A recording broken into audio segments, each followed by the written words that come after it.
Hey guys, I just wanted to show you all a little bit of something here with the hood that I installed. When I got it, it only had this was riveted in place for the actual latch right here, and let's see, and there was two whole threaded rivets in here for your actual latch. And the first initial time I tried to put it on, none of this was even here, not even this whole, not even the spring or nothing. So whenever I put it down, of course when it locked and I went to go relieve it inside, it had no spring or under spring pressure to pop up by itself. So I couldn't even get the hood open unless I held the latch open on the inside and have somebody pull it up. So what I did was I took some pieces of aluminum and I riveted in place. You know, I lined it up with the spring.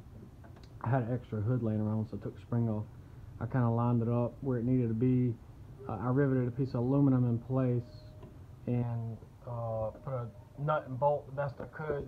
I had to cut this hole here a little bit bigger so I can get my hand behind it to be able to hold it still, to lock this down with a lock washer behind it. And actually over here also, what I did was, this is for your hood prop.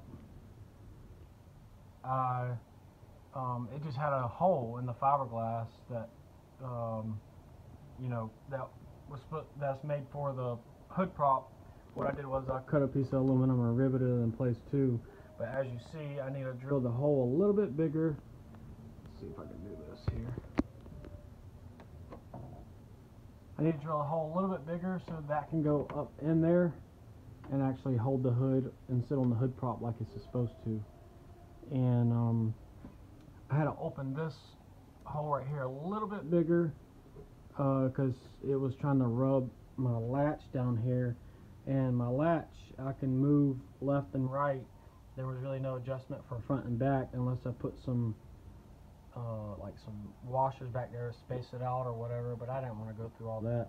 I found it just easy enough to take a file and just file that square, or this bottom part square.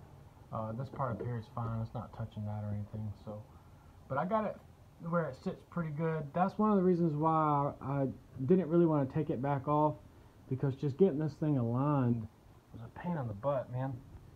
As y'all saw in the video that I time lapse, I mean, we spent like 30 minutes just trying to get the alignment right with the latch and everything. And then the gaps here on the side are they're not exactly the way I want it to be, but I think that this being a fiberglass hood, it's probably the best it's going to get, and I'm just being too picky with it. But anyways, yeah. So that's the reason why I'm probably going to leave it on the car and get it painted. I'm actually thinking about getting the whole front clip painted, because when I got this car, that was already there. Looks like somebody ran into something and kind of scuffed it right there on the side. But that's the only thing really wrong with the paint. So I'm debating on maybe seeing if they could, you know, tape it off. Well, I guess right there too. Maybe just paint the whole front clip if they can do it that way. It might be just easier and less of a hassle to get the whole car painted. I'm not sure. But the paint on the car is good. Like, there's nothing wrong with it at all. I know it's kind of hard to see with the lighting in here. It's just dirty. But anyways, yeah, that's the reason why. Let's see, let's turn this around. That's the reason why in my video I said I still might take the hood off and get it painted, or just leave it on. I wasn't sure, but I think I'm going to leave it on just because of the hassle of trying to get this. I don't want to get the hood painted and then try to, you know, get this back aligned and everything and end up scratching the paint and all that, because I want to get underneath painted too, you know, top and bottom. So I think that'd be the best way to go. I don't want to get the outside painted and the hood be like this, all tacky and stuff, you know. Although I could put the insulation up, but that'd defeat the purpose of the cowl, because that's an open cowl. So anyways, that's another little video for y'all. Just some little stuff I got going on with the car. I still gotta get the exhaust chambers put on.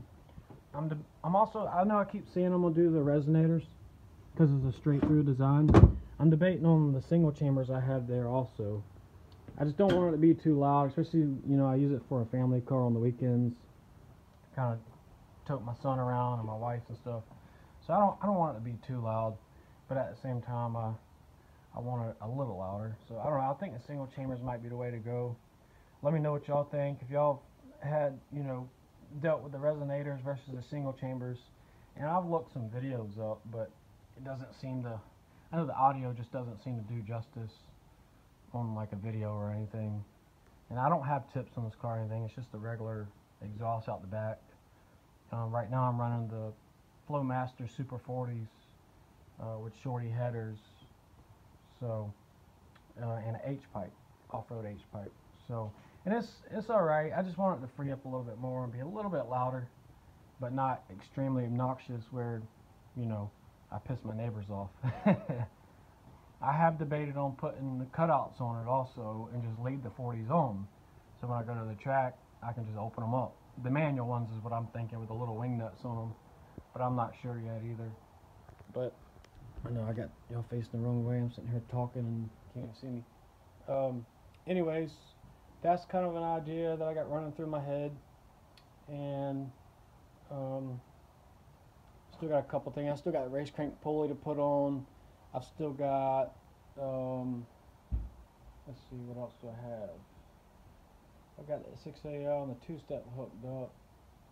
I've got a couple things I got in mind I want to do. But anyways, I think the next step is to get this thing, get the hood painted or the whole front clip painted, and then do the exhaust, or I might do vice versa so it don't get scratched at the exhaust shop or whatever. I mean, it's by far not even a show car, but you know, I want it to be nice. So anyways, I'll keep y'all updated with the next video I got going on, and I'll go from there. Thanks for watching. Hey guys, also I meant to mention I've got nitrous I wanted to hook up. It's going to be a wet shot. I think I'm going to start out with like a 75 shot and work my way up from there. And then, man, that light is bright. And then work my way up from there from a 75 shot. Also, I have an air-fuel ratio gauge that I've been wanting to hook up. I want to see what the air-fuel ratio is before I spray it, to make sure it's not already lean or anything like that before I put the spray to it and blow my motor up. So anyways, that was another little thing I wanted to do and just go from there. But yeah, that's it. I'll catch y'all next video. Thanks for watching, sharing, subscribing, and y'all take care.